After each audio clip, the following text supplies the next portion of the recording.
இந்த வருஷம் யார் தேர்தல் ஆட்சிக்கு வந்தால் நல்லா இருக்குன்னு நினைக்கிறீங்க?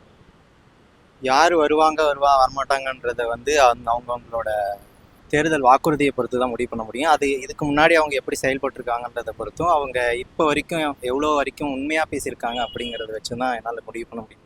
இப்போ வரைக்கும் பார்த்தீங்கன்னா டிஎம்கே ஒரு 70% 60% வரைக்கும் நிறைவேற்றிருக்காங்க. இப்போது இந்த மகளிர் இலவச பேருந்துங்கிறது கூட இம்ப்ளிமெண்ட் பண்ண வரைக்கும் ஓகே. பட் ஆனால் அது இன்னும் ஒரு ப்ராப்பரான வேலை இம்ப்ளிமெண்ட் பண்ணலான்னு நினைக்கிறேன். ஏன்னா பொண்ணுங்களை ரொம்ப கொச்சையாக சொல்லி நீங்கள் ஓசி பஸ்ஸில் தானே வரீங்க அப்படின்ற மாதிரியான பேச்சுகள்லாம் இருக்குது. அதை சரி பண்ணி நான் பண்ணிடுவேன் அப்படின்னா டிஎம்கேக்கு போடலாம், இல்லைனா ஆப்வியஸாக டிவிகேக்கு தான் நான் போட முடியும். இது வரைக்கும் அவர் சொன்ன 5 ஐடியல்ஸில் வந்து எல்லாருக்குமே ஓரளவுக்கு அதுவே அவங்களோட கோரை டிஃபைன் பண்ணுற மாதிரி தான் இருக்குன்னு எனக்கு தெரியுது, எனக்கு தோணுச்சு. அவர் என்ன ஐடியா சொல்லியிருக்காரு? என்னன்னா எல்லாருக்கும் சமம், எல்லா பிறப்புக்கும் எல்லா இருக்கும் அப்படிங்கிறதே வந்து எல்லாருக்கும் சமம் அப்படிங்கிற, எல்லாரும் சமம் என் கட்சியில் அப்படிங்கிறது தான் அவரோட முக்கியமான இதாக இருக்குன்னு நினைக்கிறேன் எனக்கு தெரிஞ்ச வரைக்கும். அதே மாதிரி வெறும் ஜாதிக்காக மட்டுமே ஒரு கட்சிக்கு ஓட்டு போடுறதும் ஒருத்தருக்கு ஓட்டு போடுறதும் வந்து இங்கே குறையும் அப்படின்னு சொல்லி நான் நினைக்கிறேன்.